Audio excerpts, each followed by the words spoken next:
పాపిస్తు దాన్ని దేవుడి ప్రసాదం కూడా మిమ్మల్ని తినవడం లేదు. నువ్వు మరీ నోయ్, నాకు షుగర్ ఉంది, దానికి నువ్వేం చేస్తావు?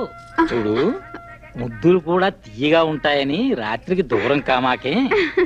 చిల్లిపి వేళ పడలేదు, శుక్రవారం పూట ఏమిటి చిల్లిపుతాను? మళ్ళీ ఇంకోసారి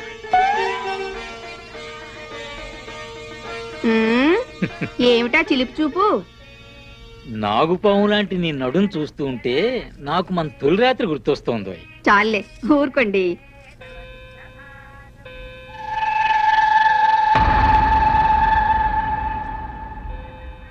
లక్ష్మి, బట్లారత్నమ్మగారు ఆరేసిన కాడికి చాలు గాని నువ్వు త్వరగా కిందకి రా.